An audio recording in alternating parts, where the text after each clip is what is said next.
As Israel's military campaign against Iran intensifies, a powerful voice in the Muslim world has emerged with a message that is impossible to ignore. Pakistan, the world's second-largest Muslim country and a nuclear power, has publicly condemned Israeli aggression and is calling on all Muslim nations to unite diplomatically, strategically, and morally in defense of their shared interests. This marks a major moment in a decades-long struggle not just between Israel and its neighbors, but between Western hegemony and the rising resistance of the global South. Could this be a turning point in the region's geopolitical order? Let's take a deeper look at why Pakistan is speaking out, what this means for Iran, and whether this is the beginning of a new era of Muslim unity or just another missed opportunity. If you are into geopolitical and economics analysis, don't forget to like the video, subscribe the channel, and leave your thoughts on comments. Prime Minister Shehbaz Sharif personally called Iran's new president, Masoud Pezeshkian, to express condolences and extend full solidarity after Israel's recent airstrikes on Iranian nuclear and military facilities. This wasn't just diplomatic routine, it was a forceful message of strategic alignment. Sharif described the attacks as a blatant violation of Iran's sovereignty and condemned Israel's actions as unjustified and illegal, citing Article 51 of the UN Charter, which affirms a nation's right to self-defense against armed attacks. More significantly, Pakistan took this message to the UN Security Council, where it stood by Iran during an emergency session. In an international environment where many Muslim countries have either remained silent or normalized ties with Tel Aviv, Islamabad's stance stands out. This support is more than symbolic. It represents a clear message.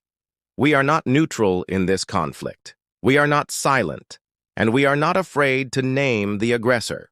President Pezeshkian, in return, thanked Pakistan for standing firm and called for deeper cooperation among Islamic countries to confront the rising tide of aggression and militarization in the region. Then enter Khawaja Asif, Pakistan's defense minister. Speaking in the National Assembly, he delivered what may be one of the most direct warnings from any Muslim government in recent memory. If the Muslim world does not unite today and continues to prioritize its own interests, then everyone's turn will come.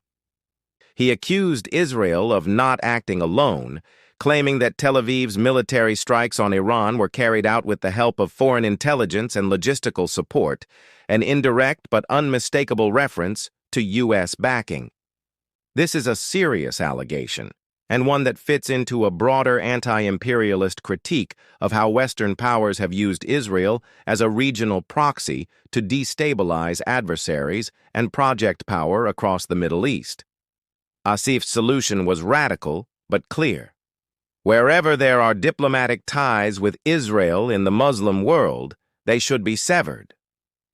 He called on the Organization of Islamic Cooperation, OIC, a bloc of 57 nations, to convene and draft a coordinated strategy.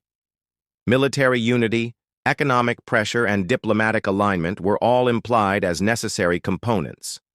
This wasn't just a moral appeal. It was a geostrategic blueprint, a direct challenge to the fragmentation that has long prevented the Muslim world from acting as a unified front. This diplomatic storm comes amidst a hot conflict between two regional powers, Iran and Israel. On Friday morning, Israeli fighter jets carried out surgical strikes deep into Iranian territory, targeting not only nuclear facilities, but also senior military commanders and nuclear scientists.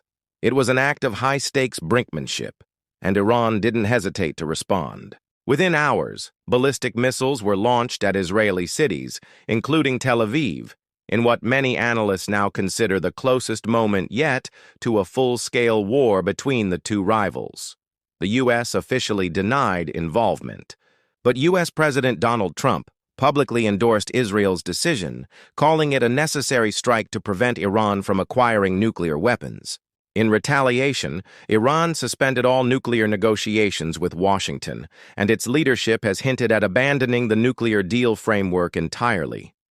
We are now watching the collapse of not just diplomacy, but the illusion of containment.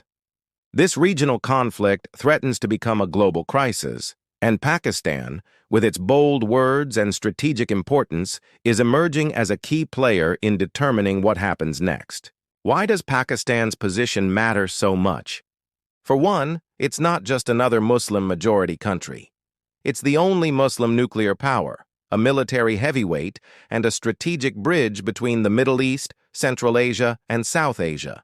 Its growing partnership with China through CPEC, its proximity to Iran and Afghanistan, and its historic tensions with India all give Pakistan a unique geopolitical role. And in a world where Western powers increasingly define the rules, Pakistan's support for Iran and its willingness to call out Israel publicly is a major symbolic break from the Western-centric world order.